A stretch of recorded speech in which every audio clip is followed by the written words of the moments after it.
There we go. Yeah, I think we did that pretty well. Good. Yeah, fairly well. I heard a delay on my end, but who cares? The ShJuawnCast number 2 with, see, I don't even know who comes first. Let's do this alphabetically. Juan Gonzalez and Shawn Nolan. Hey, how you doing? Hey. So I guess I should use my nom de plume. I should say Juan Carlos Gonzalez Jr. Because ever since that guy, that douche guy at the Dusty says, "Hey Nestor," and I wasn't even there for that, so that became like this sort of post-collegiate myth, right? Yeah. Legend that was like, "Hey," like especially you'd be like, "Hey Nestor." I'm like, "You asshole, don't do that." That guy, I don't even, it's.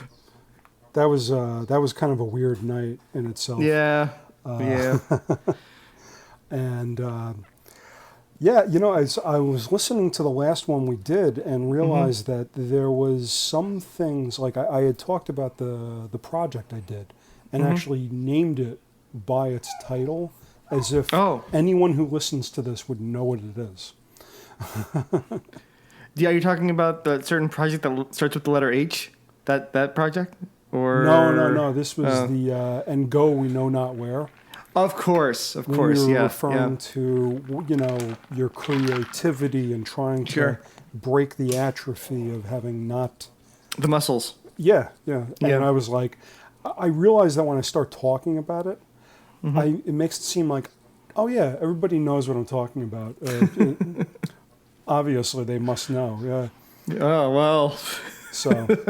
So for anybody who listens to this, I had done a project where I used clips from existing films to kind of tell like my own little story, and it's called "And Go We Know Not Where," which is from a Shakespeare piece, which I believe is "Measure for Measure." Is it really? Yeah, I keep thinking that it was like. I kept quoting it as being from, I believe. He did a lot of plays about like English kings. And I think it was like was something like may have been Henry II, which I don't even think is a major work. No. I don't know if which one was it? Was it King? Was this King John? Because I find myself thinking about that play like every once in a while, because that was are you familiar with King John? I think it was King John, right? No. It's funny. It might actually be King John. Was it really? Now that you're saying. Because what I did one summer was just read all of Shakespeare. This was like years ago. And that play stands out because I think it's King John. So, if any Shakespeare aficionados hear this and they're like, "No, you bloody moron, it isn't this isn't from King John." The scene where the boy falls from the wall and dies, is that from King John? I might not be familiar with that one. Okay, and that's also Joan of Arc's in that too, I believe, or maybe one of the Henrys. I'm not sure. No, it can't be that. Anyway, it doesn't matter.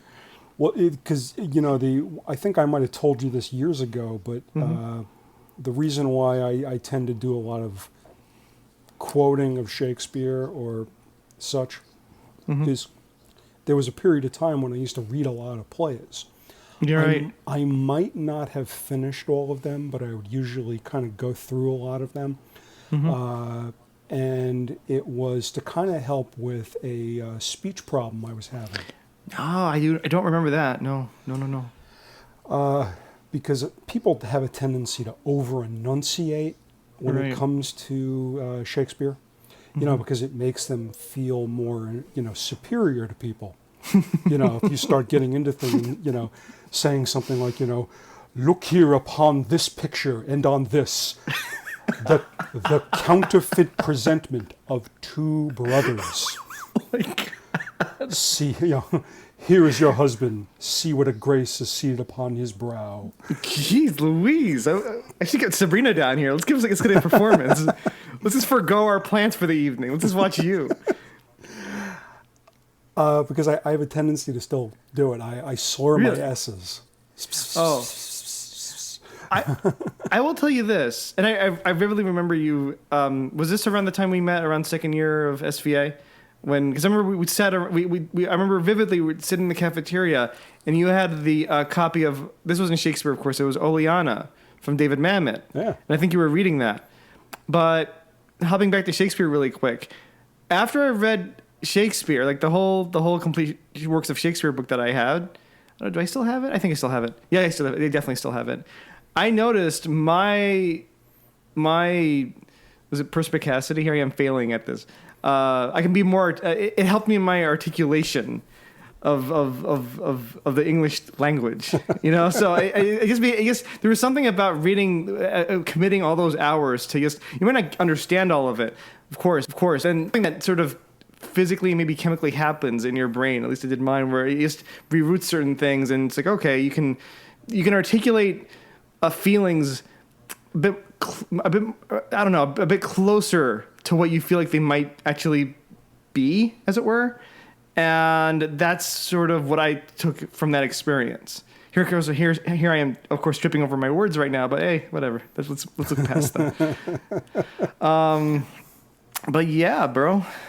I should say, I should give you a shout out because you just started this great podcast of your own. Confessions of a Method Writer. And that first episode was the bomb. It was awesome with a capital A. That was I had wanted to do something, and it was late one night, and I said, you know what? I'm just going to get the microphone, and I'm just going to go over this. Yeah. You know, which was, I had something on my mind that I just kind of wanted to get around to, and originally it was just going to be a half hour. I think it's 45 minutes, so I didn't do too bad. Mm-hmm. It was something that it was a full spur of the moment. Yeah. But I did know what I wanted to talk about. So kind of like what I had been discussing with you, right. Off our little cast here, was that if you have a parameter for something, I think maybe it kind of keeps you. Yes. You know, speaking about it. Yeah, right. No. If you have that one focus or you have that one notion, you can still stick to it. Yeah. Yeah. But it was great, though. It was great. I really enjoyed listening to it. I had no idea that you had such vivid impressions, vivid memories of your theater experience from Neverending Story on. Yeah, I can remember where I've seen every movie. It's incredible. And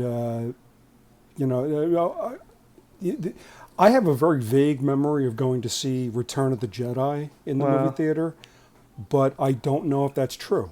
Huh. And they did re-release E.T. a couple of times. Yeah, they did. There is the possibility that I saw E.T. in like 1983 when everybody went to go see it. Right. And a lot of parents would just bring their kids to the movie theater. Right. Again, no longer. Yeah. But I absolutely do remember going to see the Neverending Story. Yeah. But there's a couple of years between like Return of the Jedi and Neverending Story. And the Neverending Story. Wait, Return of the Jedi was 81, right? Or was that Return Empire? of the Jedi was 83. 83. So I was 4 years old. There is a possibility that my father did bring me. But like I said, I even though E.T. came out prior, they did re-release it. Even though multiplexes did exist back in the good, old days. Yeah, right. This is, but they still did re-release stuff. This is back when they were releasing Disney movies. Back in there, the Eisner days. What was it? I think it was Snow White and the Seven Dwarfs came out. Jeez, really? Like after The Fox and the Hound. Damn, bro, you remember that? And they used to do that as like a promotion, like, oh, we're opening the vault. Yeah, that's what they do. Yeah, I remember that over the years. Like, it'll wait until it goes back into the Disney vault. Like old man Disney, his specter looms over that vault. He is so curmudgeonly. He will not let go of his precious masterworks in that vault. Right. On a side note, see, I tend to have a bit of an affinity for like Disney movies that don't get their due. Okay. I had recently listened to a podcast about Ron Clements and John Musker, who were the animation directors, the go-to guys at Disney during the Renaissance. Mm-hmm. Because it all starts with them. They did The Little Mermaid. Right, yes. And their last movie that they made, since they've now retired, was Moana. Right. So the thing is that their arc as animation directors for Disney actually it's almost like a story about the Disney animation since 1989, because Little Mermaid comes out, the animation department is back. Right. They do Beauty and the Beast. They do then Musker and Clemens did Aladdin. You've got juggernauts like The Lion King and some other stuff. Well, because Pocahontas and the Hunchback of Notre Dame weren't exactly like the juggernauts, but they didn't meet that. Right, that edge. Right. They do Hercules, which is different. Probably a little underrated in its own right. Sure. And this Hercules was 97, so this is like right before you get the digital animation is really going to start to come. Yeah, Toy Story. Boom. Yeah. Boom. I'm not going to go through their entire filmography, but basically what happens is they do, in the early aughts, they did Treasure Planet. Yeah. Which I think is a very underrated movie. It's the most expensive hand-drawn animated movie ever made. You've mentioned that. I remember you told me that off mic. Yeah. $130 million, and it makes like 2 cents. 35. It makes like $35 million, and they're like, oh my god. And that was around the time when Disney was like, let's make action films for boys, because they also had Atlantis, the Lost Empire. Which my daughter recently watched, and she really liked it. So you're talking about Atlantis in the movies for boys. Yeah, and then what? Let's see. Trying to think what happens after that.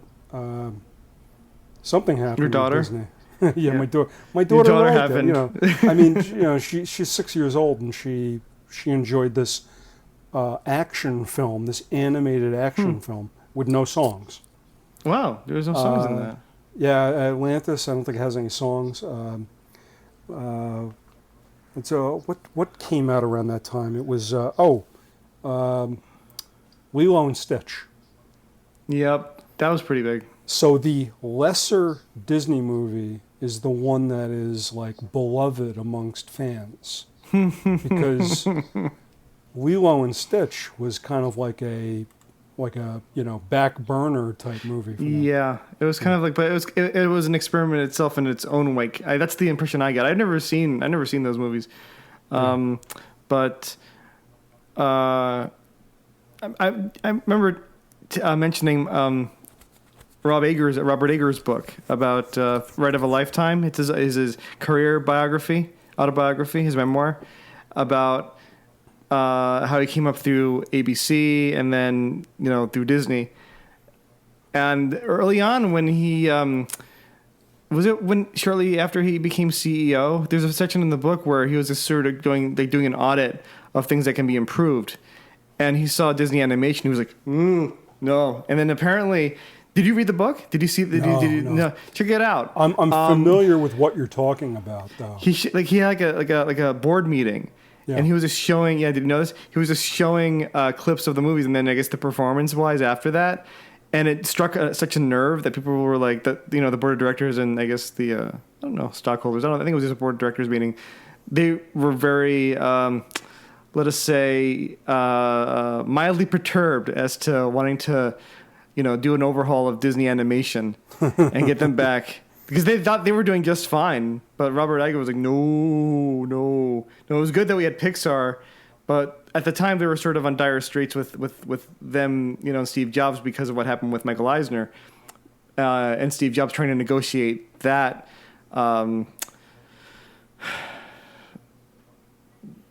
deal, I suppose. But that sort of was just one of the impetuses, like, hey, we should probably revisit animation and try to patch that up. So it was an interesting part in the book. Yeah, which is actually, just to kind of finish up the Musker Clements thing, they Sure. Because they were going to close the animation department, and you might remember the cartoon of Buzz Lightyear showing the old animators the door. Yes, I vaguely remember that. Yeah. So funny. So Clements and Musker were actually fired by Disney. I'm thinking this might have been okay. So this is before John Lasseter became the head of the animation. The animation department. What's the joke with him? It's lots of hugging Lasseter. Because lots of hugging bear from Toy Story. That's supposed to be him. Oh Lord. Yeah. Oh. So I don't know if it was Princess and the Frog was before or after it, but they did Princess and the Frog, and then eventually their last movie is Moana. But Moana is the only computer animated that they did. And it's they went out on a high note at least. Sure. Yeah. I have weird thoughts about like the movie Frozen, so I'm always constantly comparing the two. Care to share? Why not? Since we're on the subject. Okay, to put it kind of short, I think Frozen. I understand if you're young. It's a cute movie. It's got these girls. The movie's supposed to be about empowerment. Sure. It's not, but I guess it's okay for them to think it is.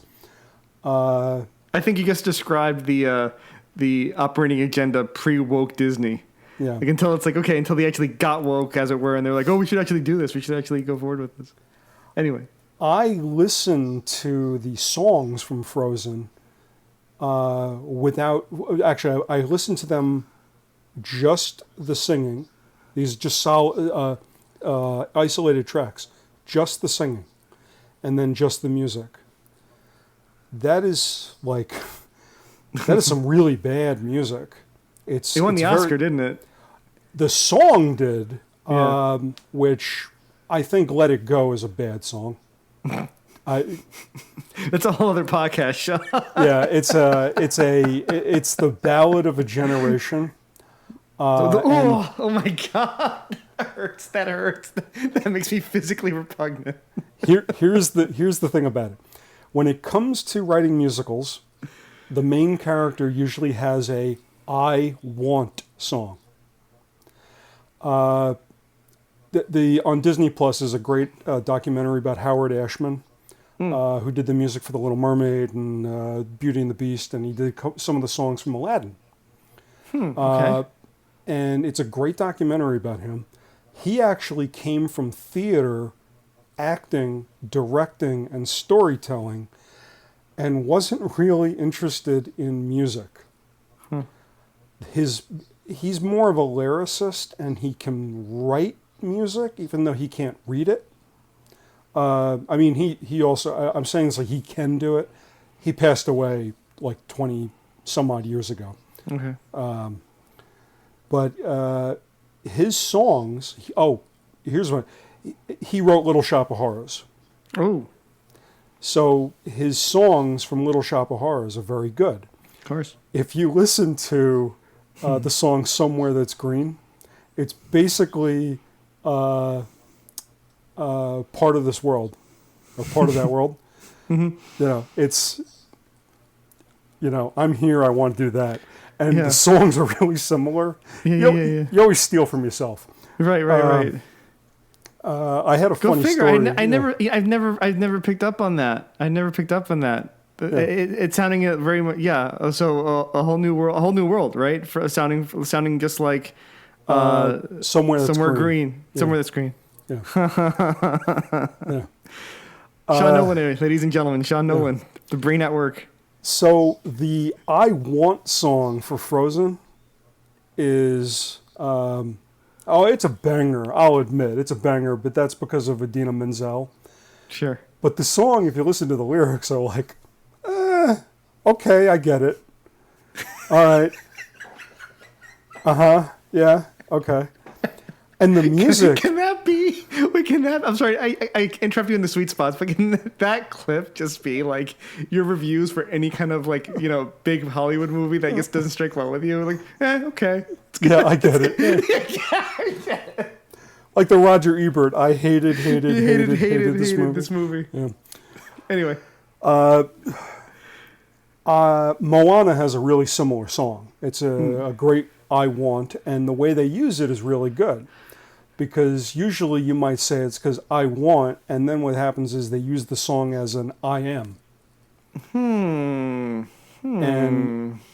it almost kind of makes the song lift up a bit, And it's, yes. It is written by Lin-Manuel Miranda, and as we all know, he breathes fire and gold. See, Lin-Manuel Miranda is just one of those guys that's so ubiquitous now because really, he's even on Curb Your Enthusiasm. I didn't even watch the last season of Curb, but I know he's on it. Yeah. And he's doing the musical for Salman Rushdie's. No. Larry David wrote a musical about Salman Rushdie, about him evading the fatwa. The fatwa. That's the name of the musical. It's called Fatwa. Yeah. Yeah. And speaking of fatwa, do you want to go to the topics du jour that you've outlined for us? Because it's 8:04. We had a late start. Yeah. And we had a brief interruption. I had just kind of wanted to circle around to a couple of things that we had been speaking about last time. Sure. And I kind of felt that I was being very, I don't know, not closed off, but I think a lot of it was that I have a great love for all the projects and the work that I've worked on. At the same time, me too. I understand that not everything is going to be. It's not going to be great. It's still a part of you. And as you'll see, the one topic I have is my writing snobbery. Yes. I think I hear my daughter yelling. If you have to step away, we can just pick up after. No, that's fine. But you had asked me like this whole thing like about how there's projects you have and if you've thought about revisiting them. Yes, breathing new life. And I'll get to that, but the thing was that like a lot of what we were talking about, you were asking me a lot, and it was also running on and on. I listened to the last one. I was like, oh God, what a disaster. But it's still pretty good though. Well, you're very, for all the time I've known you, you've always been a very generous collaborator and friend. Oh, ditto. And from the last episode, you even kind of got talking about me from when we were going to school. Sure. And how you felt that I had it together. I think might have been what you said. Yeah. And I think maybe it made me feel a little shy about talking. Oh, see, that's the worst thing, and that's the worst quality you should have in a co-host, I guess, or you feel shy about talking about how you feel. Anyway, sorry, I didn't mean to do that.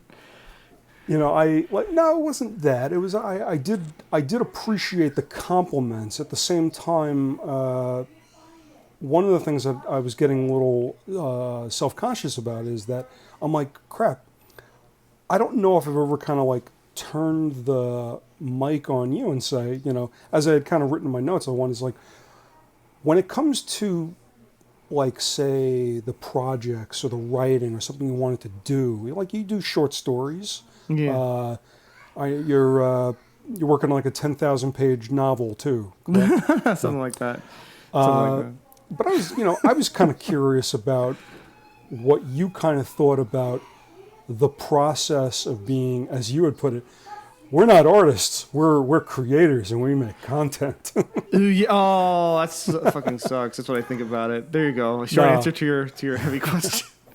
But I was just curious, like, if you can remember back when we were at school, what your process was of even wanting to do something.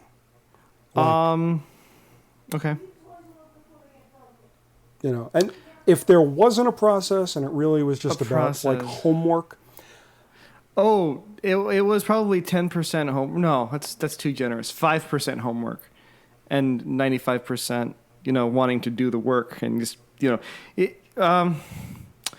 all right, I guess, I don't want to go too, See, this is what I did in the last podcast. Yeah. But I don't want to go too autobiographical, right? But the thing is, by the time I started SVA, it's a far cry to, I guess, the level of, I hesitate to use the word discipline that I guess I have now, but I knew how to at least put down ideas for scenes and have an overall. It really helps when you shoot things and if you go through the whole process, not just the writing process, like the whole thing, the whole damn thing. Because then you can see, because I come from a background when I was growing up that it was my friends at the time and myself, and we would just get together in my parents' basement because I was like the hangout spot. I live like a block or two away from the high school I went to that we all went to, so we just sort of gravitated at my house, and we just had the TV going, and the caffeine's flowing, and we're in at that age, and you just want to fool around, right? So from then on, it was just skits, and that's good night. My daughter has just dropped in on our podcast here. Feel free to come by anytime. We need more estrogen in this podcast. She's just staring at you right now. Is that Marguerite? That's Marguerite. Should I say your name? Marguerite. Yeah. Hey, Marguerite. So we would shoot. We had we'd have the camcorder. We'd shoot it. We had barely a rough idea what the overall process was, and I'd write some stuff down, and then that would just dominate my imagination, of course, and then I'd show it to my friends, and they'd be like, "Okay, let's just do it," and that's how it kind of was. And then we edited together using VCRs, just bring the pre-Mac days because we didn't have the bills, so we just used two VCRs to edit stuff together, right? And then so I had that. So by the time I started SVA, yes, but second year SVA, screenwriting, I already knew what the format was. I've already used Final Draft by then, and it wasn't too hard a transition for me in that sense. What was really hard, and I think I touched on this in the previous episode, was at the time I didn't know it, but now I know it.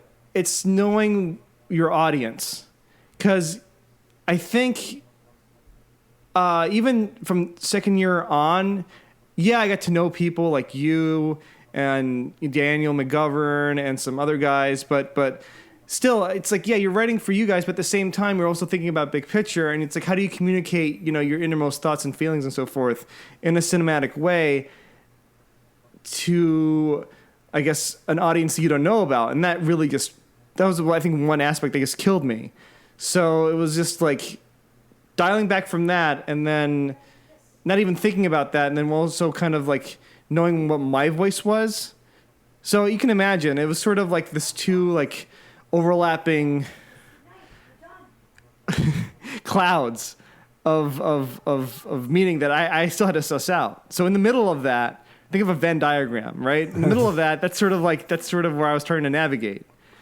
Okay. So you could see, I don't know if that can give you a perspective on where I was coming from when I sit down next to you, or we sit down at the table for our sessions every week to do our readings, and I would just have something like, oh my god, what am I bringing in this week? And then compared to Shawn, it's like it was compared to your work, it was just really kind of like all over the place, basically.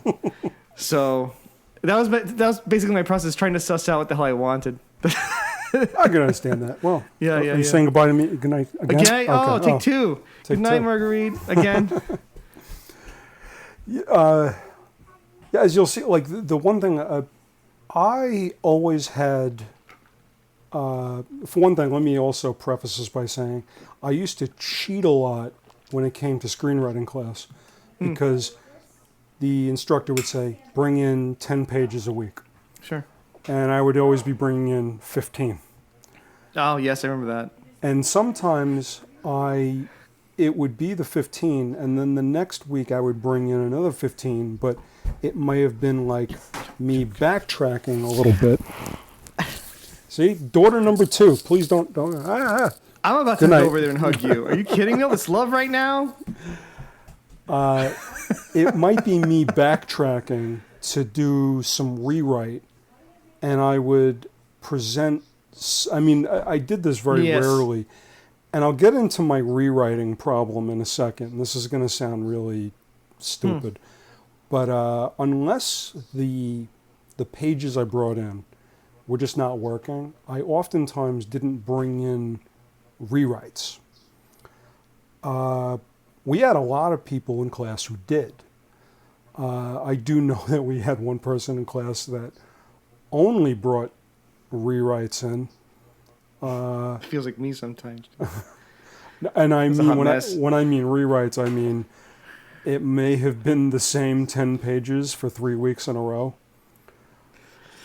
Or I think I know what you're talking about. Or 4. And then sometimes the next year it was the same stuff. And it was getting weird because I was like, it doesn't seem like the work is getting done. It just something seems very like, am I overdoing what I'm doing here? No, I overdid what I did, not you. But the thing was that I always appreciated what you would do, because you actually did try to do some different stuff. Yeah, I tried to mess around. And I always thought that was really great. Oh, wow! Thank you. And the thing was that there were people that we went to class with who weren't swinging for the fence, and I still thought was just like, this is either I don't want to use I'm not going to be a dick and say things are bad, but I'm just like, this is not going anywhere. Yeah. And it's also not very experimental. And when I say experimental, I mean trying to raise your level of craft. Yeah, right. Right. But keep in mind, too, it was also school. I mean, it's that was the reason why. It's college, exactly. School was the best place to be doing it. Yeah, exactly. That's why I thought, well, Juan's got it right, because what he's doing is he's bringing something in and he's working it out. Like a comedian going to small clubs and trying out material. Bombing. Well, that's the thing. You take it to a small room. Yeah. And you figure it out. Can I interject something here? Nothing is worth. Speaking of jokes that fall flat that you write in your script, that when to anybody listening to this, going through this process now or about to go through this process, assuming it's the same, which I don't have any reason to believe that it's not any different than it was then, because this is the aspect that's sort of universal when it comes to writing classes in general, right? Is that when you present your pages to a group of people, let's say 30 at most, if that, maybe 25, 20 people, and they're not natural performers. Like, some of them will just read, because nothing against them. It's just they might have a very, very flat presentation style. Doesn't matter. Not everybody's built the same way. But when they're not performers, you get to hear sort of like the naked, surprise nuances that are not really nuances that are in your script, that are kind of like, are people really reading it like that? are these things real? Is this how they're processing it as they're reading it? Should I, like, you start to get insecure as to like what level of additional involvement you have to put in term, like in regards to like more words and more description or parentheticals beneath character, the way they say things, in order for them to sort of get it right, in your mind anyway. Because when that happens, it's like a joke bombing. It's like, oh my God! It's like you totally meant like this is gonna get a medium-sized laugh, if that. You don't go in swinging for the fences. But then when you do it, it's like, and you hear it play out, you're like, ooh, should I even be in this business? I don't know. I have a response to that though. Yeah. See, I was one of those people that used to just always try and do character work when I'm reading other people's stuff. Yes. It was fun. I remember that we did have a classmate who asked me to stop doing it. So whenever I used to then read this classmate stuff, I didn't say it monotone. We did have a couple of people who used it as like, yeah. Wow, it's like a sermon. Yeah. But the thing was, I wasn't offended. They told me, and I was like, okay, it's your work. It's not a big deal. Yeah. I would say that the people who just mumble through this stuff, though, I mean, that's not helpful. I like to hear it and to see how it sounds when a human is going to say the words. Yes. And there's different deliveries on it, but still, absolutely. It's, you understand a lot more when you hear other people saying it. Yes. That was kind of my response to that was that sometimes you did need maybe a little bit of parenthetical in there to give people an idea. Sure. But as they say, like, if you read something and, okay. This kind of leads into my writing snobbery, which you'll see is another topic I brought up. I'm checking right now. I think I know it's already there. Here's my writing snobbery. Yeah, my you writing wrote it. snob. You wrote it. My writing snubbery. Snubbery. I did write snubbery. Snubbery. See, so a writing snob should bring that up, and it's like. So anyway, does that make me the snob? Back to my writing snubbery. Snubbery. It's snubbery. So this is the was that. Wait a minute, folks. This is the audio version of Kind Hearts and Coronets by Shawn Nolan. Take it away. What they don't actually know is that I am both Shawn Nolan and Juan Carlos Gonzalez. Being played by Alec Guinness. Yes, yeah. That was a great movie, man. Great movie. Anyway. So my writing snubbery. Now, it's hard to always do this, but when you're writing, say, especially when you're writing screenplays, I don't know if I'm not going to ask you to say, oh, you have to agree with me on this, but my feeling is, if you're listening to the dialogue that somebody says, just strictly from that one character, you should be able to tell if that is the person who's saying it. Yeah. Well, I mean, okay, was that the question? Or no, I'm saying like that's one of the things that I felt. Yeah. Now, this is me kind of tooting my own horn here, but like. One of the things that I wrote when we were at school did have the one instructor say that you have these, particularly these 4 characters, and none of them have the same dialogue. It was that it all seems to be coming out of these 4 distinct people, and you wouldn't be able to mix up any of the dialogue that anyone says. So if you were to pick out a quote from it, right, and you were familiar with the script, and say, "Oh, that's got to be so and so," who says that? Right. It's not always easy to do that. When it's you like I'll tell you right now. Just listening to the podcast last week, there's a distinct difference between the way you talk and I Oh talk. yeah, vast. Yeah. So that's that's an example right there. Of course. But when, say, you're sitting around and, I mean, I don't know how many people would we be in class with? I'd say about 25 at most. Was that 20 really something? that many people? Holy shit. 20 something. I 20 don't remember. something. Jeez, I know, I'm but not really all of them known for came my- in. Well, not all of them came in every week, Shawn. I mean, it felt, well, myself included. I wasn't there every week, but at the same time, it was just one of those things that we didn't have a large band of people, and it would fluctuate between years too. Some people would leave, some people would come out. But did you finish your thought? Because I wanted to jump in. Hey, my thought was just that when you're sitting around, you're listening to a lot of people bringing pages in every week. Sure. And you can sometimes tell when somebody brings in their pages, and it could almost sound like a monologue from one person. Yeah. Because there's no discerning Distinct. factor between the characters. Yes. Yes. No. I would put forth that on one level, yes, that should be true, of course, right? Because you'd want that kind of distinction and that kind of, it brings a sort of like effervescence. This is going to sound not hoity-toity, but I guess pretentious. But it brings about a little bit of a effervescence, right? When you have when you can successfully have multiple characters communicating with each other, and then to us that seem distinct and seem to exist on their own, right? I don't know how much of that is performance-wise for the actor after the fact, and how much of that is sort of integrated into the script.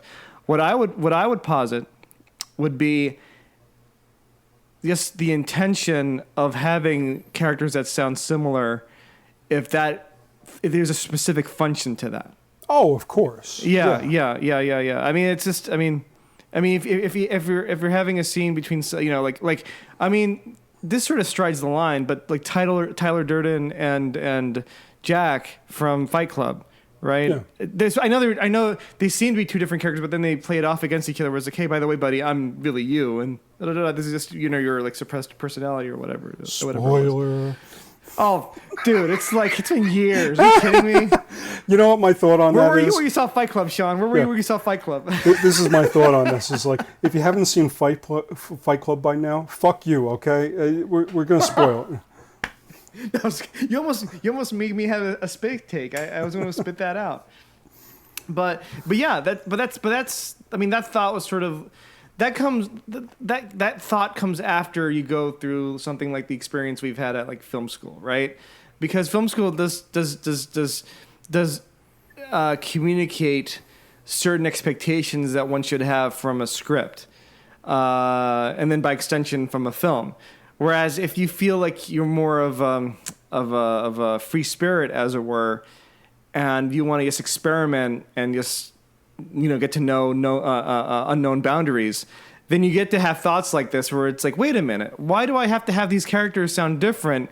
Whereas if I can do a little bit of more insight into what the scene is, I could actually bend the rules a little bit and have them, maybe sound the same, but not necessarily make it pointless. Where I always love this line by Kubrick.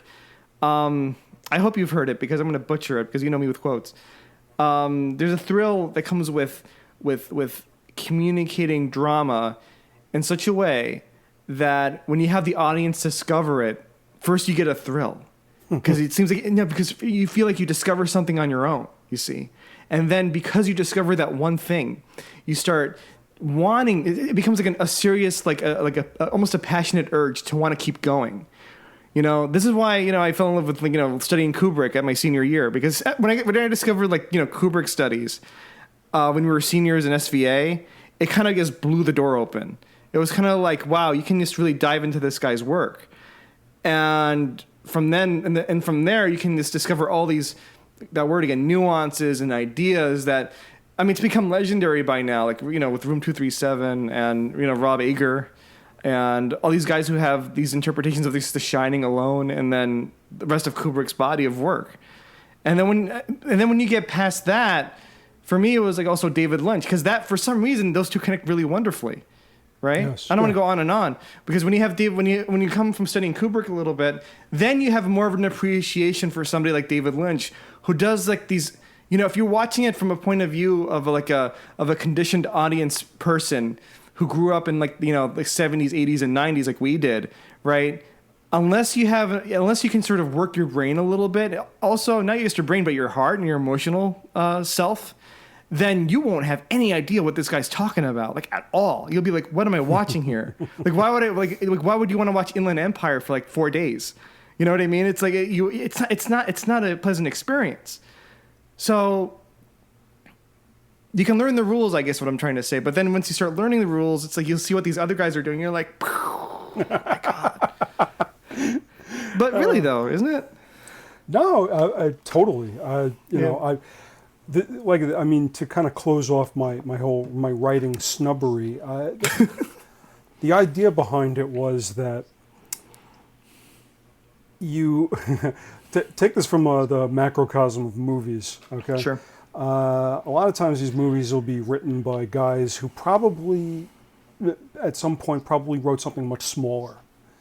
Maybe they wrote something where things were more character-based. And then they get, they on these big budget projects where things get a little more simplified. Yeah. But it's more kind of about like the line, something to do with the character. And it could have been the smallest thing, because as much as people might want to shit on some big Hollywood movies, you see some bad movies with some real wooden characters, and right, and it'll show. Right. And a lot of it does have to do with the actors, yes. Yeah, I think so. But my thought was, here you are, if you're starting off, I wouldn't start off trying to just make everybody say an imitation of you, because that's what you will. You're going to write versions of you. Yeah. Versions of you. Yeah. Maybe not. No, I agree with that. 10 characters that are all you. Yeah. Right. But how much? But I mean, and I'm sorry to interrupt again, but that's sort of like the first sort of level when you start, and I don't know everything, of course, but it's like when you go through that process of like, okay, once you realize, oh, I can't make all these people sound like me because it gives it away a little bit. It's like people see through your magic trick, as it were, right? And then, honestly, for me, it was like just extending my knowledge. It's just reading like things that don't even remotely are connected with films, like just philosophies and stuff like that. And then when you come back to the craft, as it were, this craft, then you realize, like, wait a minute. I mean, if you want to tell something effectively, you're going to have to invent characters that are representative of these, these antithetical forces that you need to use to create the drama, or else, it's not. There's not going to be no drive. I mean, this is like drama classic screenwriting 101, right? But then when you grasp that, right, I think not to dwell on this, because I know we got other things we want to talk about, but once you grasp that notion that you have to really see this from this other person's point of view, and if you can not just step into that person's point of view or this antithetical notion's point of view, right, but then on some level you start to believe it, then I think you have something real. And then from there you can start putting it in, you can start layering it into the screenplay or the writing or whatever. And then that's when it becomes interesting as a reader, after if you do all the work after the fact, which for me is like, it's like priority. You have to do it. Sometimes it flows out, but then if you sort of tick all the boxes and then you present it to somebody, it's like, okay, what do you think of this? And it should be that it's like when people read it, at least I guess where I am right now, when they read it, they should be like, oh, that's interesting. And there's that little thread of doubt, not just from what they've read, but maybe in themselves a little bit, because it gives them something to consider, and then maybe it will do the magic down the line. You see, after they experience it, and then the seed is planted, as it were, maybe. Yeah. And they can start, thinking about it. Yeah. I mean, I bring all this up. I don't mean that everything has to be high art. Oh no! But I'm saying things need neither to be. do I. But They it's need to like, be interesting and engaging. And Yeah. it's like I think the very least. The very least. I mean, the times we live in. I mean, are just so wild. But the thing is, if you were paying attention to how things were back when we were in college, at least, and not to say you have to go to college to experience all this stuff. That's not even remotely what I'm suggesting.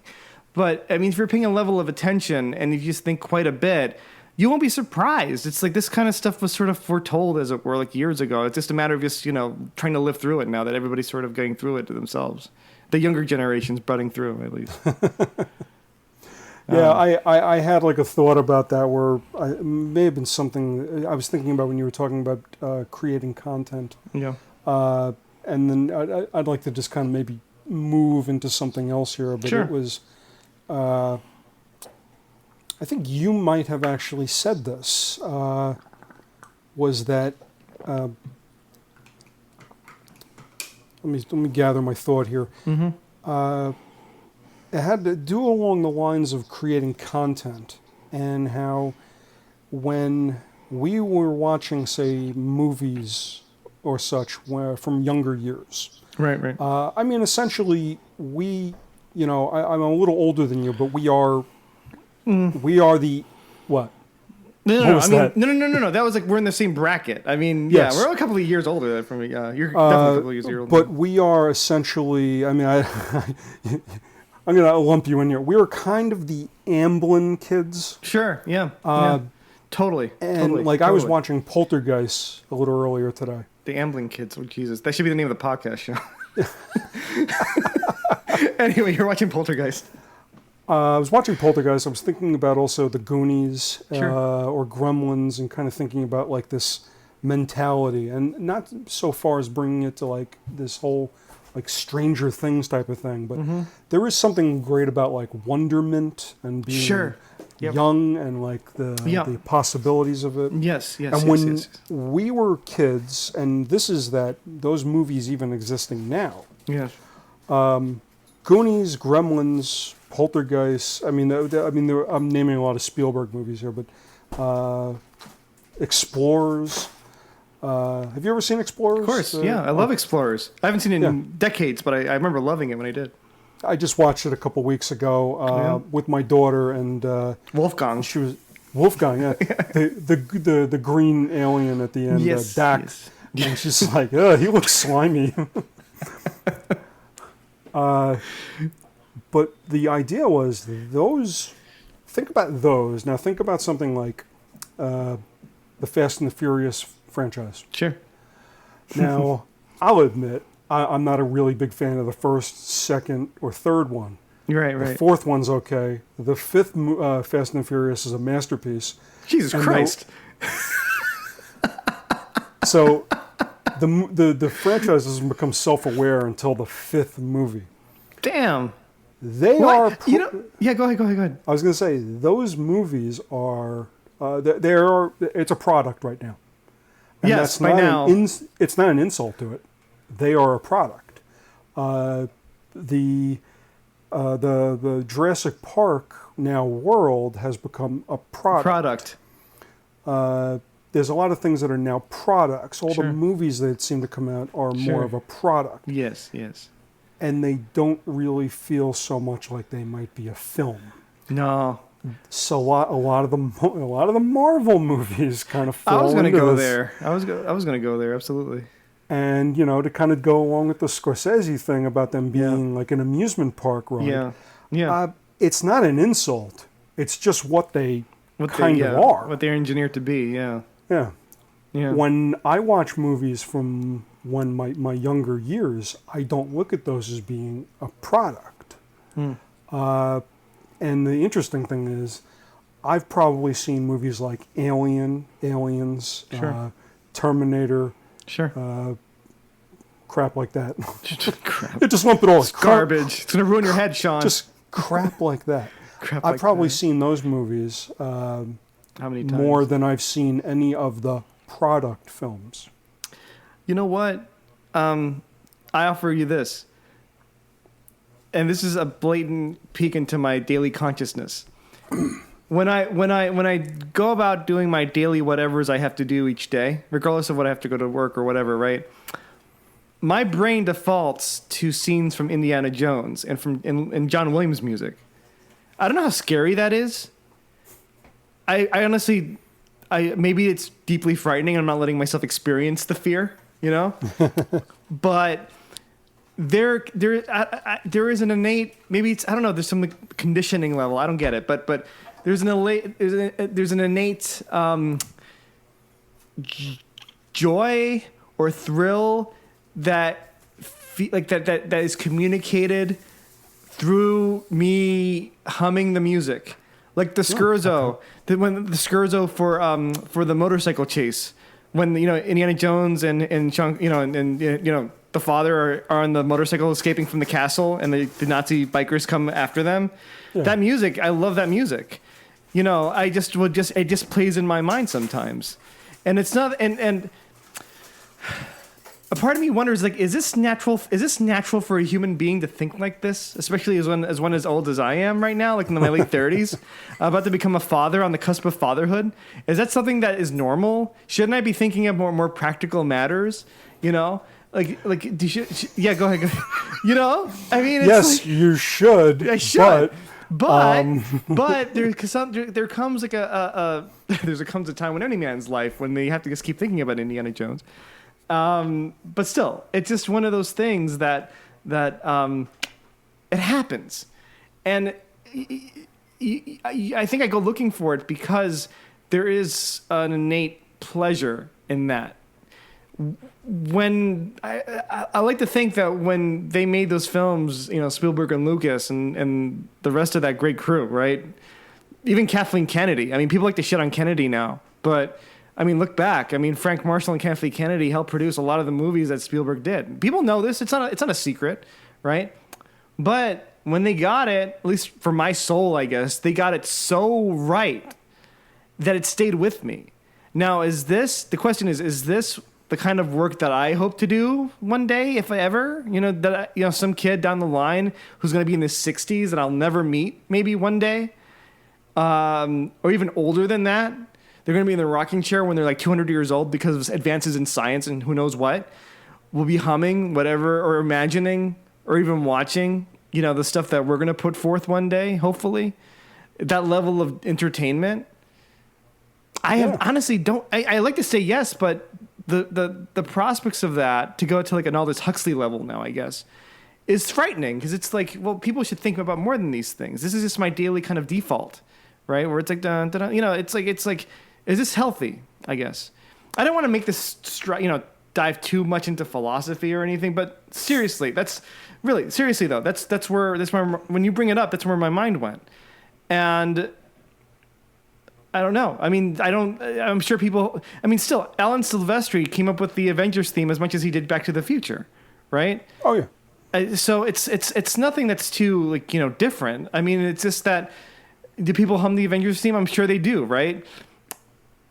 You know what I wanted to say was, if you notice, if you take a sort of a general consensus of like a lot of these Marvel films, and not just Marvel films, but a lot of like the Netflix releases, a lot of the newer films, and this goes back, ironically enough, to something that Everett Asen, who was my first year screenwriting teacher, told us. You took Everett, right? Yeah. Oh my God, he was like, he said, and I remember this. He said that the level of craft. This was around 2002. I don't know if he said this in your class. And I was taking nights because they had no more room for the days, so I was doing continuing ed, even though I was like a matriculated student, right? Asen said that the level of craft now. I don't know if he said America or just the West. I think he was referring to the United States. Is so high. Filmmaking craft is so high, but the level of story is just dredge. It's just worst. And it's hard to argue with them, right? Because if you flash forward now, I mean, now it's a lot of its stuff I would posit is strongly ideologically driven, which is why I think people should learn philosophy and why people should just read more books, right? But that's just me, maybe. I hope not, but But if you notice a lot of these ratings, this is from like I guess an objective point of view. If you go to like IMDb or something, they tend to be between like for these newer movies, especially Marvel, they go from maybe 5.5 to like 8, 9, right? But that's the average. I guess you can argue that for like any movie, right? But the thing of it is, though, they're just high average movies. They have the technical, they have the technical aspects down from a sort of a graphical and cinematography presentation, cinematographical presentation, right? But I mean, even the stuff that people do now via cinematography is mind blowing. We sort of touched on that last week with the terms and the stuff and the tricks that people do, right? But still, I mean, it sort of just blows your mind. But really, it's like, how are the ingredients in place to scratch past the surface and be like, okay, this isn't just like a 7 movie. This is like I guess it comes down to personal, interpretation and preference, right? It's like, okay, is this just a 7 movie, or is this an amazing like 10+ movie, right? So some things you just see, and you're like, oh my god, this is amazing, right? But you just feel it. And when Sabrina and I watch a lot, we haven't done this in a while, but when we watch a lot of the older Criterion films, so those films that I guess are on Criterion, on the Criterion channel, stuff that I mentioned, Kind Hearts and Coronets, even the Jacques Demy films. I believe his name is Jacques Demy, who he was married to Agnes Varda, who did he did the Umbrellas of Cherbourg and the what was the other one? They're all with I'm talking about. I know who you're talking about. Yeah, you just see it, and it's like ice cream it's like pleasure for the senses. It's like immediately. You just feel like, oh my god, what is this? It's like this breath of fresh air. It's like this cool wind that blows and it turns like progressively wonderful, Whereas I think now that comes, especially from mainstream movies, it comes from tricking you in a way via pop culture, and then you accept it because it's like, oh yeah, I remember Batman. Oh yeah, I remember this character from Batman. I remember this happening in this thing. You know what I mean? Especially if you grew up with it. You may have been maybe an Amblin kid, but at the same time, you were also a Marvel kid and a DC kid. And then you just absorb this stuff. And then they play on that because they got nothing else to go on, maybe, until, they hook you in, and then you just sort of go along with the ride, as it were. And then maybe you'll get something out of it. I haven't watched all the Marvel movies, so I'm sure somebody's out there who's like, why are you shitting on them then? But at the same time, it's like, dude, really? Are they really that different? I mean, I don't know. The reason why they get the distinction of being more product, though, is that they have a common man. I say like a common person who's in charge of all of them.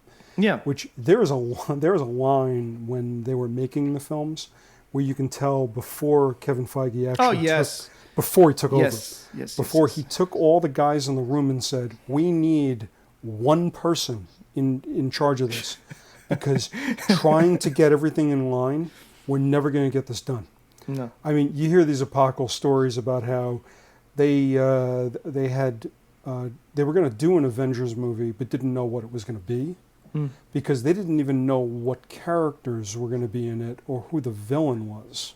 And they may not have all the licenses to all the characters as well.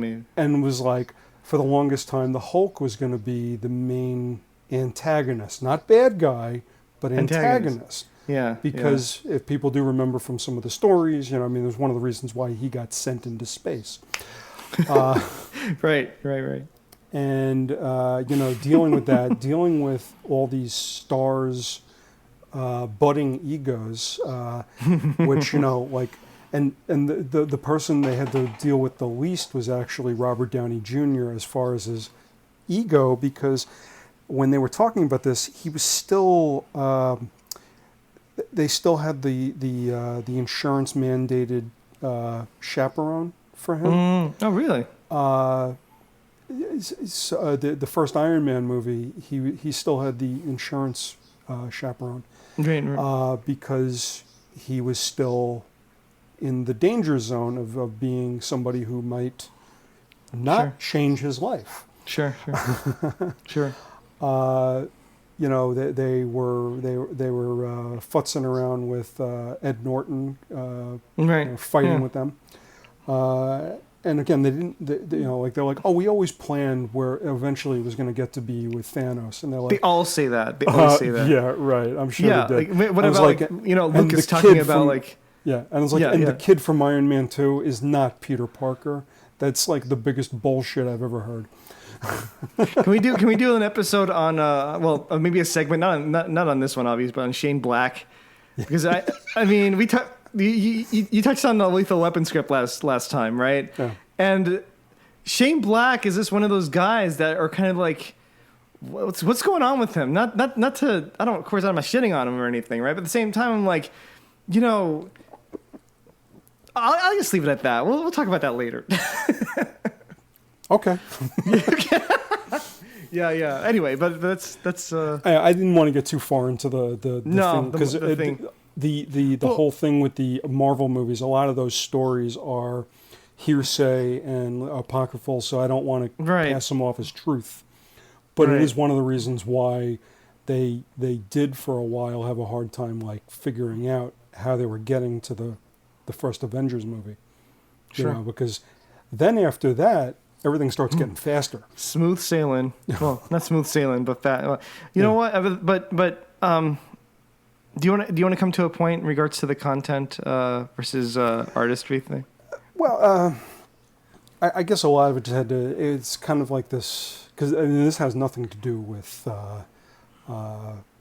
things being profitable or you know the bottom line. I mean, movies, you know, movie studios used to be owned by people, like actual people. That's and they were talking. I think it was Peter Bart was telling a story about how when you would be putting together a project, you only could pay an actor a certain amount of money because, you know, like somebody like Charlie Bluedorn, he has to answer to the board of directors. Sure. So he's not giving an actor $1 million if he doesn't need to. Whereas now it's like, oh yeah, we're going to get a 10-picture deal and you're going to get $50 million. And like, Well, they would, whoa. they would have picture deals back in the golden age, as it were, as well. So Yeah, I know. So you it's know what I not mean? like this It's is exclusive. I think I get your point. Yeah. I'm not even. I'm just kind of saying, like numbers wise, it's Sure. like now a conglomerate Yeah. is the one with the checkbook, and what they're saying is, no, we don't want to. We don't want to produce like a $10 million movie Yeah. because what kind of return are we getting on that? Why don't you? Why don't we do a project that's $100 or $200 million, so that way maybe we can make $500 million. Yeah. They're thinking financials. They're not thinking, you know. Yeah. It's And yeah. they made sure they made sure to secure the talent or the creatives, as the case may be, in order to isolate and pleasure the specific demographic or fan base that they want. And like a machine, right? Because this is basically mechanical terms now we're talking about, right? Just making sure that to provide enough stimulus and enough fan service. But there's always got to be sort of an core emotional center, because then people will take to the internet and therefore talk about it and, interpret these movies or these products. And I'm not offering complete criticism here, but you have to wonder, though. It's like it and I don't want to go on and on about this, but I guess it boils down to like how relative things are somehow, because if you love something so much, I mean, your podcast, you were talking about how their movie, like Cable Guy, you hate that movie. Like you hate the Cable Guy. And I remember going to see it like when I was in 7th or 6th grade, right? Well, on one of the nights it opened, it was pretty close to opening. And I remember watching the HBO first look of Ben Stiller lying on the couch. He's like, "Why are you coming here to fuck up my movie?" That on HBO back in the day, right? So I'm like, I was familiar with it. And I saw it and I'm like, it's a bit too bitter for me, even at the time. Even when I remember it, I just felt like that's sort of like a bitter drink that you don't want to taste again. Maybe you'll get YouTube clips, but you don't want to go there again. But who knows? You know, there's the one person or the group of people who are like, oh my God, I love Cable Guy, bro. Love that movie. Love that movie. I even forgot Matthew Broderick was in it. I thought it was Ben Stiller and Jim Carrey. I totally forgot Matthew Broderick was in it. So, I mean, using that as an example, it could be that it's like, we think the movie is kind of like, but these people are kind of be like, oh my God, we love this movie so much, man. They can make a Cable Guy 2. Cable Guy 2, Cable Harder. Right, but I mean, granted, I haven't seen Cable Guy in years, but I feel like it's more of an edgy movie than a lot of the Marvel movies. But you have to wonder, it's like how much of this, I guess, where does this cross the line to being unhealthy? I guess this is what I'm trying to get it. What exactly? What I mean, it's just okay. If it's like if this is a trend that it seems like we're in a consensus that it is what it is, and there's some positives, right? But there's also a lot of negatives to it in regards to like, you know, creative challenges and pushing the barrier and telling more. I mean, these guys always talk about telling more exciting stories, more involving story, you know, things like that, right? But are they? You know, are they just releasing product after product that seem to be telling these things? And to people, I guess, maybe mostly younger people who don't know the difference, who haven't gone back and started brushing up on their cinema history or their, you know, literacy or whatever, or their history of like the world in general. They'll see this stuff, and look, we're not high and mighty here, okay? It's just like, what is good in this case? Is it good that, you know, these movies are going to be becoming just more like movies and TV shows are just going to be pumped out in a template kind of fashion? And it doesn't help when these people are nominated for awards. Like, dude, I didn't see all of WandaVision. I saw maybe like, you know, 2/3 of it or like 6/8 of it, right? 2/3 of it, 6/8, doesn't matter. But it doesn't matter. And I saw it and I'm like, okay, this is okay. You know, it's sort of like and you see like, Elizabeth Olsen and Paul Bettany getting nominated, I think, this past week for the Emmys. Yes. I mean, and I'm like, no, really? No, not for me. It's like, it goes back to like, you know, hearing like Rami Malek winning the Oscar for Freddie Mercury. I'm like, dude, I enjoyed Bohemian Rhapsody, but sure as shit, I wouldn't have given them the Oscar. Like, no way, man. Yeah, it's no fucking way. I have interesting thoughts on that. A friend of mine asked me, he goes, well, if you didn't think Rami Malek should have won, who do you think? I was like, Willem Dafoe for, why did I just completely forget the name of the Lighthouse? movie? No, it was when he played Van Gogh. Okay. Oh, shit, okay. He was like, really? And I'm like, yeah, let me put it this way. Willem Dafoe is older than Van Gogh in the movie by like, oh shit, almost 15, 20 years. Yeah. He doesn't do voice. He's just sounds like himself. Right. And I still thought that he did a great job.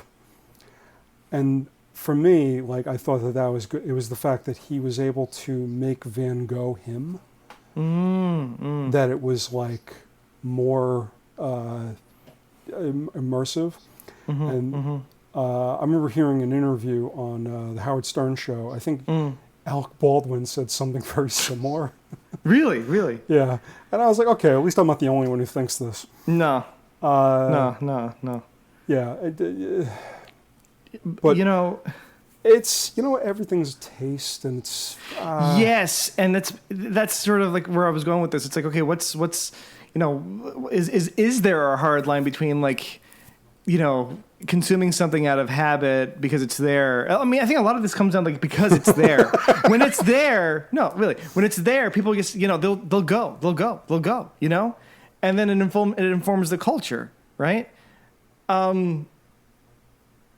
Early on, you know, when it was the first Iron Man, well, it was during the Christopher Nolan Dark Knight movies and Iron Man and the early Phase 1 Marvel. And I remember remarking to somebody, like, you know what this reminds me of? This reminds me of the biblical epics that came out in the 50s and the 60s. It's exactly the same. Exactly the same. Yeah. It's exactly the same. It's like we're just going full Technicolor now. We're going to show the rope. You know what I mean?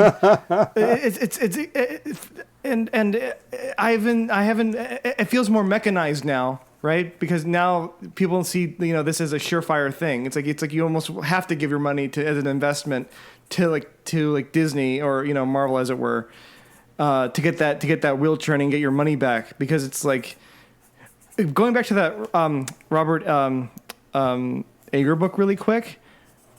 He had no mention. He goes into the story about how Disney acquired Marvel. And then since then, what he did was that he purchased, he says this in the book, he talks about how he purchased the Marvel encyclopedia of characters. So I guess the impression I got was he doesn't want to be left in the dark, right? He read these comics when he was a boy, he says. And I have no reason to doubt him. He grew up in Long Island, I think. Yes. He's from Oceanside, Long Island. Yeah. So, projecting myself into that period of time and that place, it doesn't seem unreasonable to be like, okay, as a boy, he would read comic books. I mean, come on, right? But he talks about how he has the Marvel encyclopedia. So all he's got to do, well, I don't know if he still does it now because he's not the CEO anymore, is just go get that book, open it up. Okay, who can we do? Who can be a diversity friendly? Not that there's anything wrong with that, of course, but it's like, who can we do that? Just pick the most socially woke character as a Marvel superhero that we can put on a pedestal. Of course they put Captain Marvel. That's and I didn't see that movie. It's so funny being me sometimes, Shawn, because you first have heard this from me a million times where I'm like, oh, Shawn, did you see this? And you're like, yeah, you can talk about it. And I'm like, I didn't see it yet, right? Somebody at work just busts my balls all the time. He just goes, "Did you see The Boys yet?" No, why would you? Why would you do that? It's interesting. My wife did a podcast where they were doing the because we watch wrestling. Sure. So she did a podcast where there was going to be Marvel characters doing the Royal Rumble. Yeah. Okay. And so she had to pick characters, and her friend picked characters, and then they would figure out what the chronology of people coming into the ring, getting thrown out, and stuff like that. There's some pretty fucking weird characters in Marvel. Yep. When she told me about some of her picks and then told me what they are, I was like, okay. Yeah, so it was kind of a funny little thing there.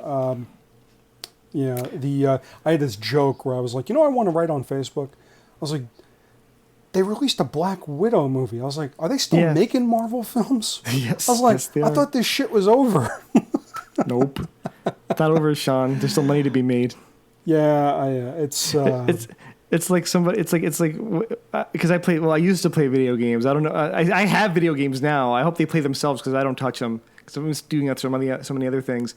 But there's this very popular franchise at the time. Well, it's still popular. It's more popular now than I think it was when I was growing up, called Metal Gear Solid, right? And the fourth one had come out maybe in 2007, 2008. And the installment was supposed to be the last in this series. And somebody had asked me, like, do you think it's the last one? I'm like, nope. Not even remotely close to the last one, because people can make money off it. As long as it's showing, bottom line, it's like, oh, if we make another one of these, and the creator's like, well, I already told the story. Well, maybe you can sneak something else in there. And he did. He made another one, Shawn. He made another one. This guy made another one. Yeah. Do you want to wrap up? Because I know you said that we're in the time limit. So do you want to stop for now? Yeah, I just, just wanted to give... Where the hell was my thing? I can keep going if you want, just for a little while longer. You know what? The next thing that I did want to kind of get into is probably going to be a long conversation. Oh. So I just kind of wanted to, let's see. I guess, that was going to be, for me, it was going to be the life after SVA. Oh, shit. And the thing is like, we can the dread. We can talk, but because the thing is, I have a story, but my story is going to take a while. Yeah. So I really don't want to start unpacking that right now.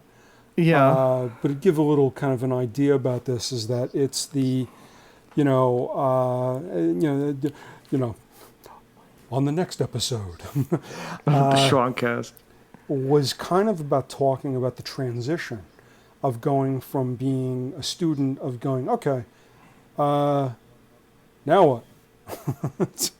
Yeah. And it kind of ties into the thing you brought up about the old projects, which I was finally going to wrap around to. Oh. And I think that I have all of my stuff. I have at least one copy of everything. Good. Which makes for an interesting pile when I put it all out. In fact, finding a unread script that I had done. Oh. From the Shawn Vault. Yeah, from the Shawn Vault.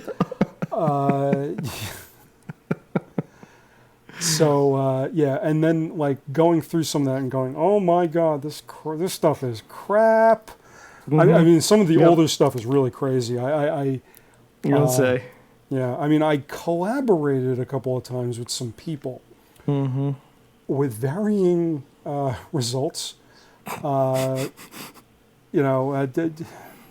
This is when I was brought on by a friend of mine to punch up dialogue on something that he supposedly was writing for an actor. And okay. I was like, man, I'm gonna go complete trash with this stuff. And I had I'm reading through it. I'm reading it and laughing because I'm like, this is so bad, but it's so funny. The one the line was, oh my God, I found Marcus's carcass.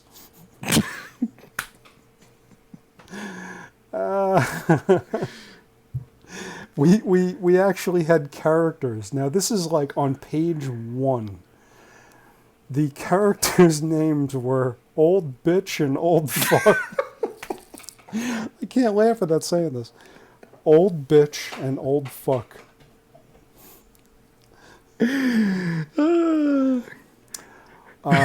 Who would Jack Lemmon be?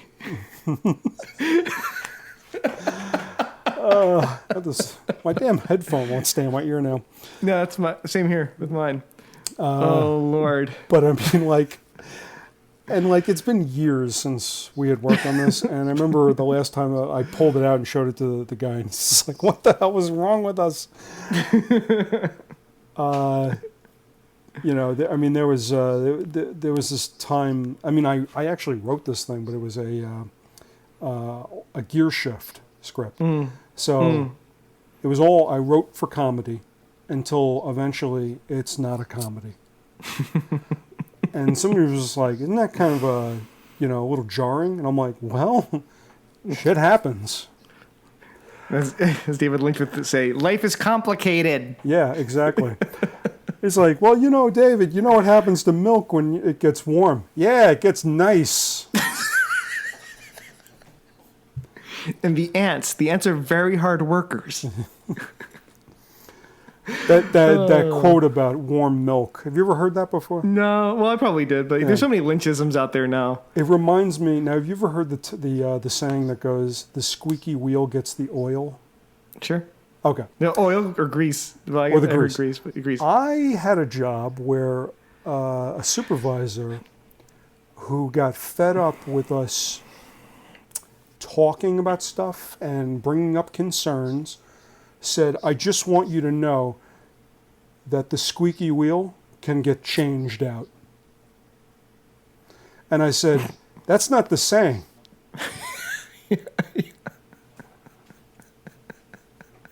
What did he say? It was just like, he didn't respond. But he didn't process it. That's not the saying. It's like, like a bird in the hands. What was it? Saying idioms here. Yes. This is what it comes down to. Bird in the hand's worth two in the bush, right? Yeah. Two in the bush. I could have said, a bird in the hand, make like a tree and be a bird in the hand. I don't know. Biffisms. Biff-tanninisms. Biff-tanninisms. Read by Thomas Wilson. Thomas Wilson. I hope when you asked, I was very taken aback when you asked me about how my process was. before. I mean, at the time, it was sort of just like trying to come into my own and trying to, what it also was too, Shawn. It also was just trying to impress people. As naked as that sounds, it's like I wanted to be like like good. It's like I want to be like, oh yeah, he's really good. Of course, it didn't come out like that a lot at all. I think, and I that's really embarrassing to admit, but it really was that, and I guess I'm saying that now because maybe somebody out there is going to stumble onto this someday, and they're going to feel the same way that I did, at least in this regard. And not to say that's a bad thing, because I feel like you need a little bit of that kind of like ambition or need to want to do that.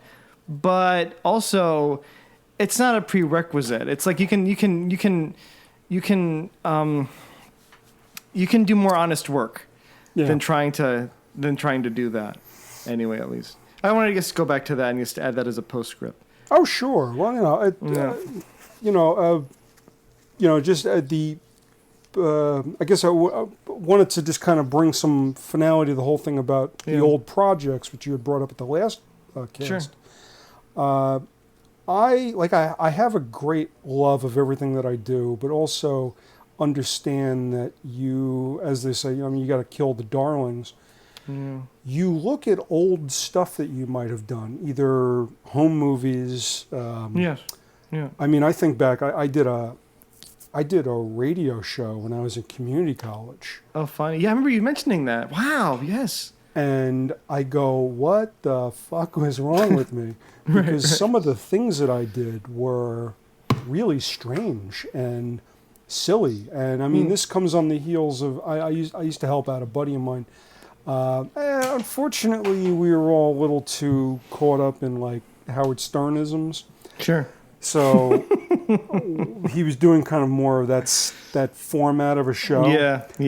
To the point where actually one of our former high school friends came on the show and took her clothes off.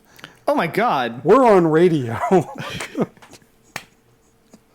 And it was a complete surprise to me. I was like, whoa!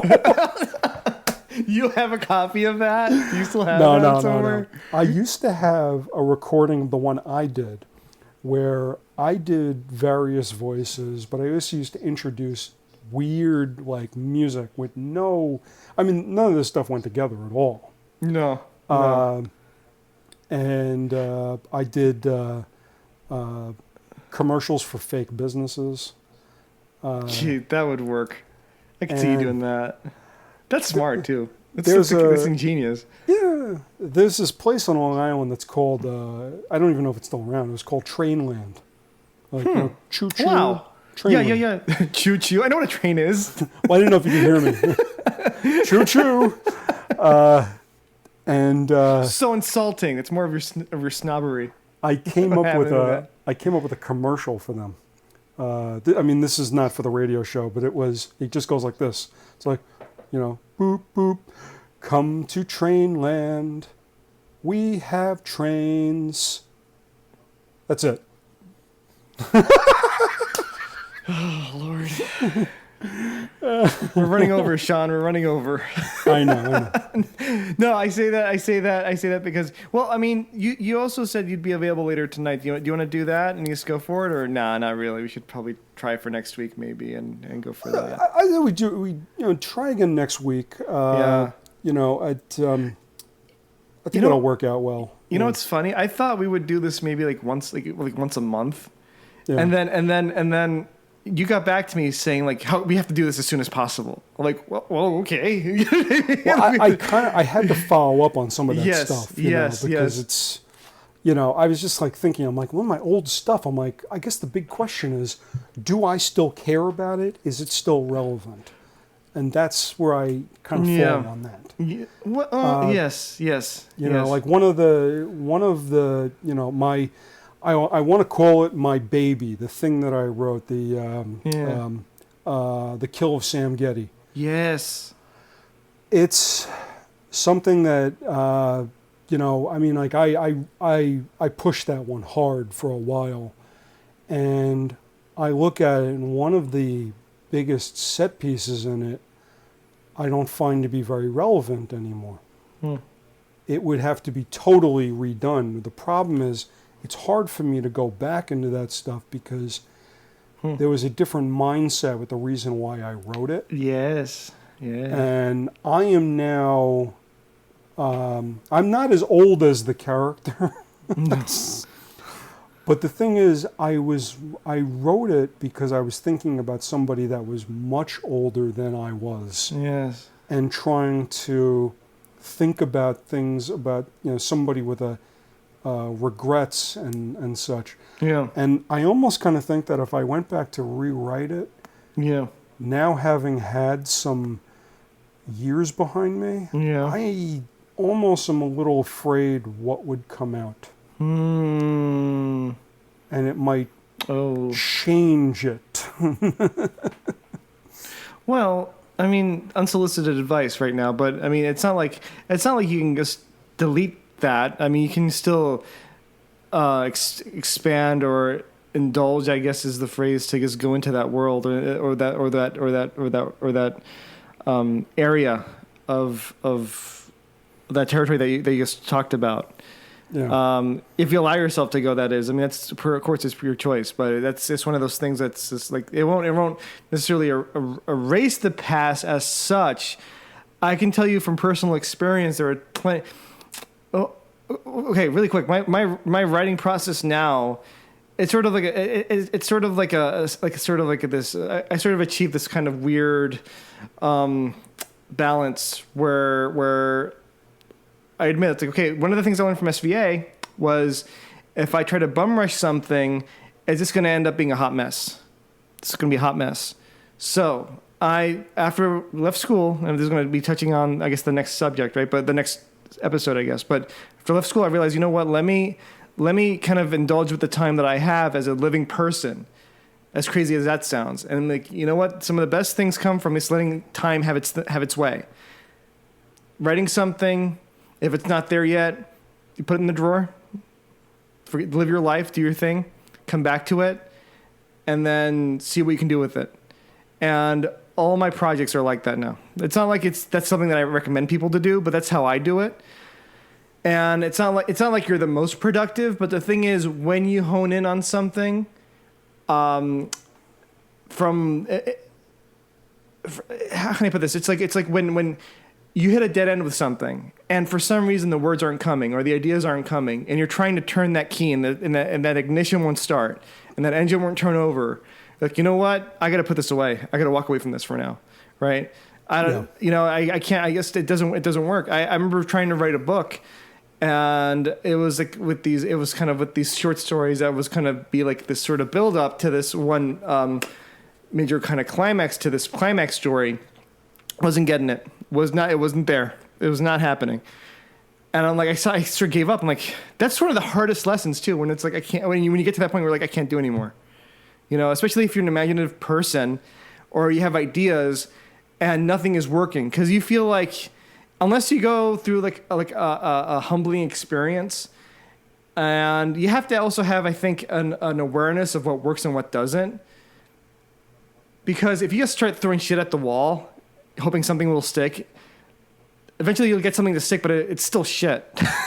You know what I mean? It still doesn't work. And that's why you got to walk away from it. And I'm still working on this to this day. But the point that I'm trying to make is now where I'm at with it is that there are levels that have been opened because I lived my life a little bit longer that I did not remotely consider. It's still true to what the feelings that I felt this should be, you see. But for some reason the connection wasn't there. The cosmic whatever was not there, And then when I went back just recently, maybe a couple of months ago, to work on this thing again, it just was one of those things where it was joyously, where it was like, okay, where should they be? Like these two characters, what are they doing? And they're having a dinner scene. Okay, what are they eating? And it's like, wait a minute. And something has clicked, and I started writing it, and it went back to something I had read maybe a few weeks prior to that, and it was sort of just kind of like perfect for what it was. So it's not like I was sort of like, forgetting about what I had in mind beforehand, but it was still lent itself to whatever that space was for that, I guess, that moment, that scene or whatever, you know? And I was so happy. I was so thrilled because finally something happened, you know? That's how I work. It's not the best way of working. Certainly ain't the most productive, of course, because you're just you're just giving yourself up to the time, to the, you know, the geological processes of time, right? Basically that. It's like, I don't know if I can be like a work for hire writer or even anything when it comes to this stuff, because a lot of this is strongly intimate. I don't know if that's the way I trained myself, but that's how it is. When I try to do journeyman work and try to do like, you know, work for hire stuff, it would just be ending up like so disappointing. And then what's worse than that, and this is antithetical to what I said earlier, I think, but it's when you put so much work into something, like Burnt Up, for instance, and it doesn't fly. At least not yet. You know, it's like, you're laughing, but you know what? It's like you always have that little hope that it's like, you know what? Someday people will watch this and people will be like, what is this? And then, you know, like a David Lynch film, I guess, right? They'll go back to it and like, wait a minute, let's start connecting things together, maybe. Who knows? Yeah. You know, it's not to be disregarded or even like, you know, ignored. It's that these things persist.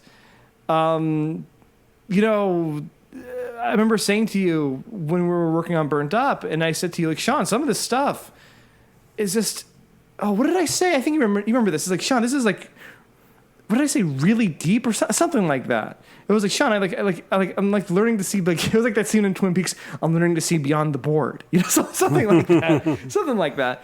And it was just because I crossed the line where it was like, wow, this is actually really, really, like, cool, like really good.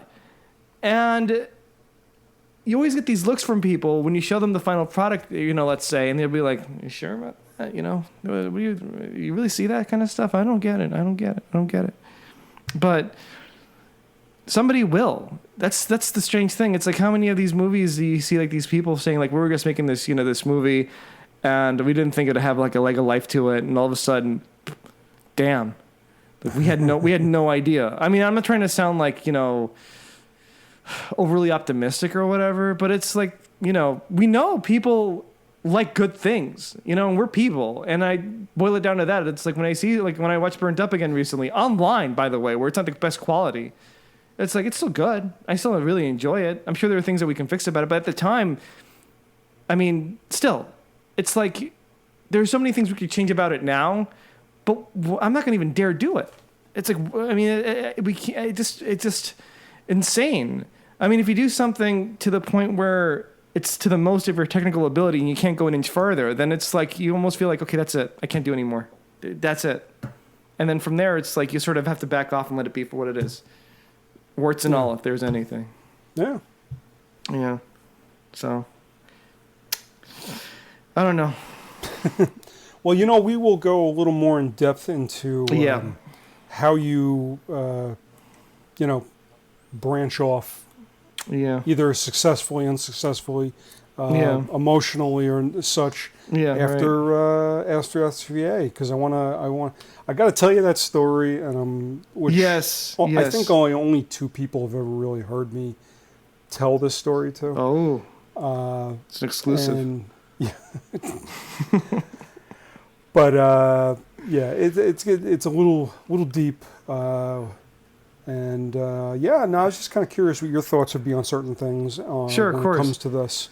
Yeah, and I'll tell you about what my plan was and how that plan changed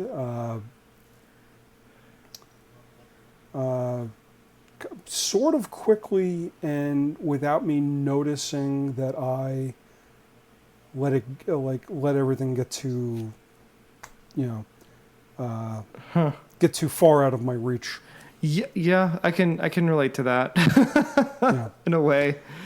Yeah. So we'll have to cover that next time. Do you want to give? Do you have an idea of what your next podcast episode is going to be about? The Confessions of a Method Writer. Do you want to give a little sneak peek for that? Let's see. If you want. I mean, this is some very sudden. So I don't know. I'll figure that out. I know I had some ideas about things. Yeah. It might have been me kind of. I might kind of maybe branch off of something that, to do with like, oh, I had watched this movie, it made me think about such and such. True. That kind of thing. We'll kind of take it from there. True. Yeah, but I don't really know what the subject will be. I love these talks of ours. They're really cool. I really enjoy them. One thing I can tell you is that I think is kind of funny. My daughters are 6 and 4, and they know what a xenomorph is. And I didn't expect anything less. Neither one of them has seen an Alien movie. No way. They just know it because they're too young for we that. have a Christmas ornament, and my wife got me the Jonesy book, which is the comic book told from the cat's point of view. It's Alien told from Jones's point of view. Oh my goodness. So they're all, oh, it's a xenomorph. Every time we see a YouTube video, Daddy. yeah, we'll see like a YouTube video that'll be like comparing sizes of monsters from movies, and my 4-year-old's like, it's a xenomorph. Ah!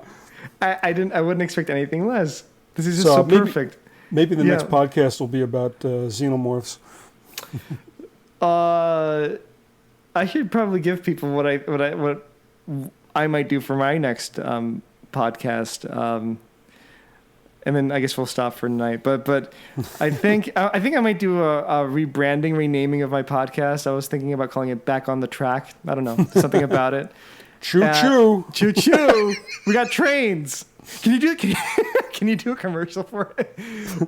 Juan Gonzalez is back on the track. Choo choo. Okay. Okay. Juan Gonzalez is back on the track. Choo choo. And I'll use that as the opening. But you know what I think I'm going to do next time is we're going to go into I think I'm going to start being a bit more structured. And I want to do this thing where I'm going to start reading like direct passages. There's this guy named Kurth Barker. Well, at least it's his writing personality, because I don't know what his real name is. I mean, as much as he's admitted, I think his name is Kurth Barker, but whatever. He's had some experiences with Satanism when he was growing up that are really like he's published some books on Amazon about this, and they're really kind of like an experience. And it's so funny because where I heard, when I first heard of this guy's work, the guy who was talking about him said, I wouldn't recommend his books. And I'm like, well, if you say it like that, then I'm going to have to definitely read this guy's books. So I've read about maybe 2 or 3 of them. And I concur. It's not something that you would want to read, especially you wouldn't want young children to get hands on this book. This is like kind of like age appropriate stuff. Like if you're like over 25 and up, not even 18 and up, like 25 and up. If you're hopefully a more mature person than you were when you were then, And I think the next podcast is going to be about me reading sections of this book, and maybe going into the world of these kinds of,